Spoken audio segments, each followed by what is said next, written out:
I'm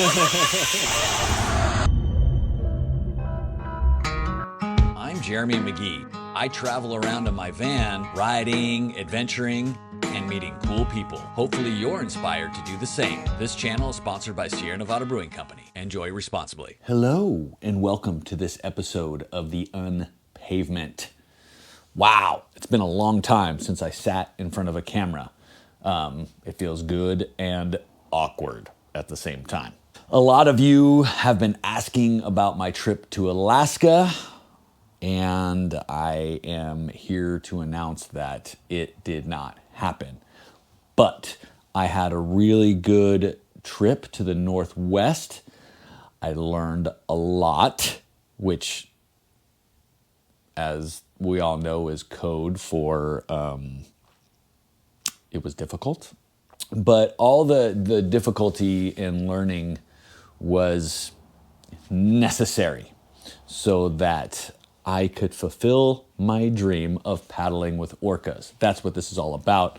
It all began with a blow-up paddle kayak with a seat. And I was like, oh my God, this is perfect. It deflates and folds up into this bag, and I can fit it and my bike in the van. In the middle of the night, I had this other brilliant idea. I'm gonna have my boy Andrew weld me up a cargo rack that interfaces with the lift, and that way I can just drag the 70-pound paddleboard bag onto the cargo rack, and then the lift can lift it up. I'm like, oh my God, this is just the most brilliant idea I've ever had.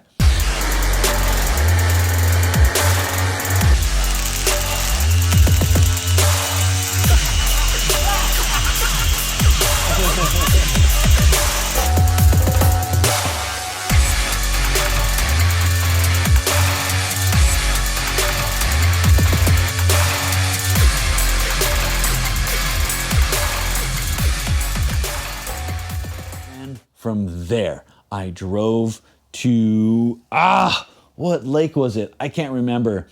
A state park just outside of Park City, big lake, Lake Jordanelle. That's it.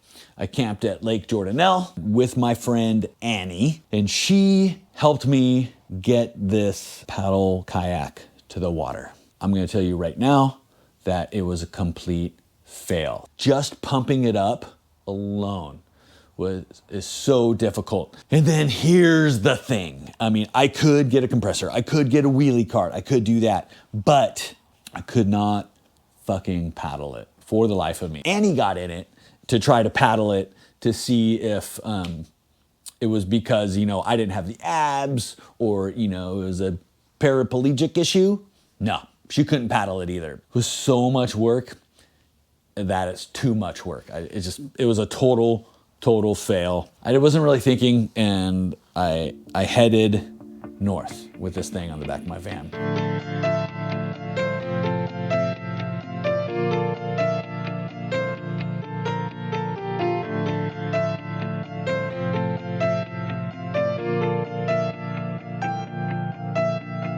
A 7.5, for instance. I ended up at some random lake. I was watching live surfing from across the world, and then got on the road July 5th and landed in Port Angeles.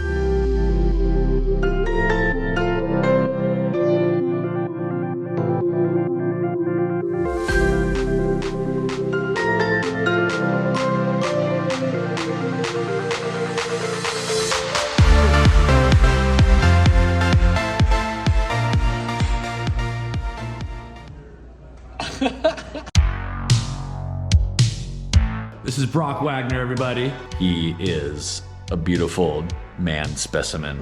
My buddy Brock got me hired on a job, partially as a consultant for this brand new pump track. I was basically there to, film me riding it and then to give him feedback on the whole thing. We got to ride some other trails in the area. It's a quick climb, and at the top there's, little jumps and features and stuff like that, just to get your exercise maybe late in the day. with the family or something. It was super cool. And then went to the pump track for the grand opening. Oh my God, it was crazy. I've never seen so many kids in one place at the same time. It was nuts. It was chaos. It was cool. It started raining.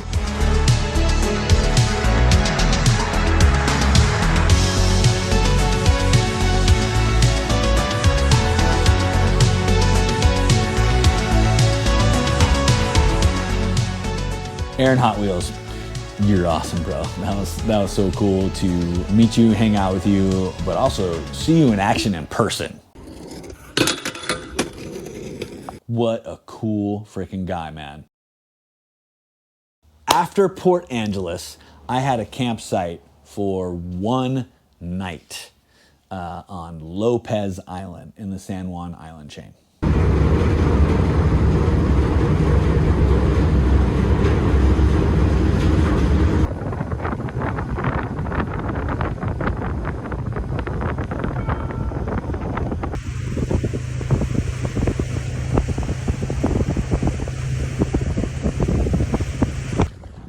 I'm paddling off Orcas Island right now. It is insanely beautiful. Scored on the weather. It's perfect out. Unfortunately, I guess orcas don't come into this little spot right here like very often. It's super rare. So probably not going to see any of my buddies, but I'm out on the water paddling off Orcas Island. And this is amazing. Probably go do a whale watching tour tomorrow, I think. All right, less talking, more paddling. The next day, I actually make the ferry and I get to San Juan Island. Okay, and I book a guided kayak tour. And it also turns out that it is very rare that they see any orcas. That I did not come through in their marketing materials. So, got skunked. No whales, no nothing. I found like a lookout spot on the west side of the island. I drive to the other side of the island. I open the door overlooking the strait, and I can see Victoria in the distance. And what's the first thing I see but whoosh, whoosh, whoosh, whale spouts! Oh my God! Right when I opened the door, I saw whale spouts. I'm freaking out.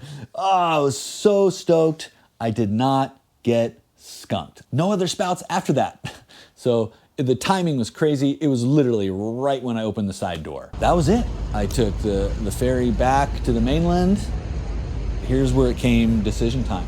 Going to Alaska or not was the question.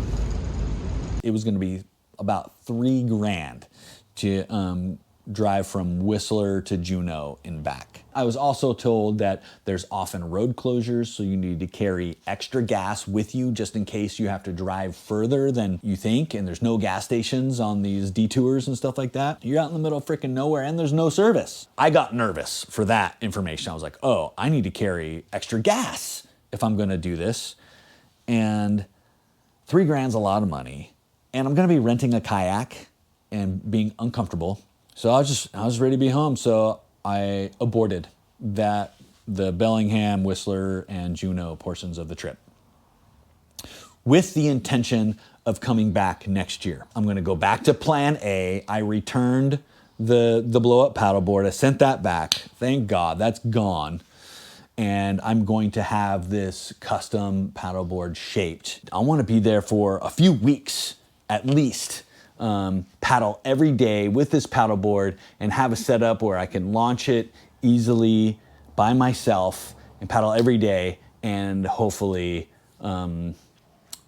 get close to my big black and white ocean buddies. After leaving Lopez Island, I went to Oregon and worked on a job there with my buddy Chris. I have been on the road.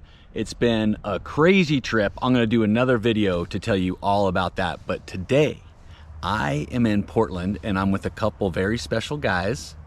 It's really good for me to see you ride these because I did not anticipate the length and the width. Yeah. From there, I went to Crater Lake for the first time. Oh, but on my way to Crater Lake, I found this random campsite. I got so lucky. It was on the edge of this lake.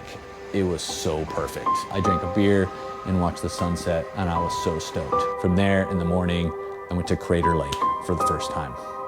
If you've never been to Crater Lake, you must go. It is unreal gorgeous. There's no words to describe.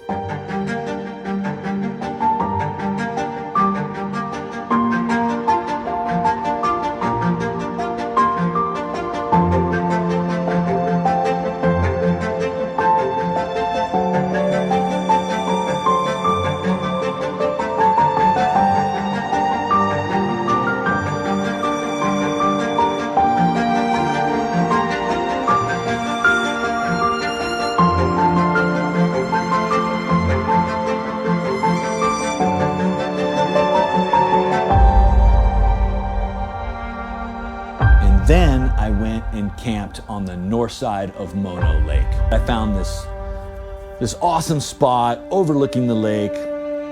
Again, watching live surfing from across the world in my van. I'm drinking a beer and there's this light source coming from somewhere. I'm like, where's this light source? And I look out and the moon was huge, rising up over the lake. I couldn't believe it. It was insane.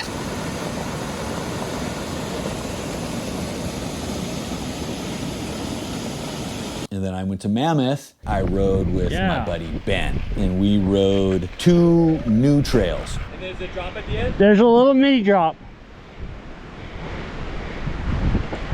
Mellow.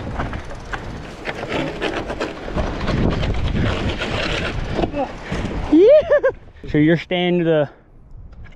Yep. Okay. All right, ready? Yep. No, it's nothing. Then I headed home. I was so happy to get home to San Diego and the ocean.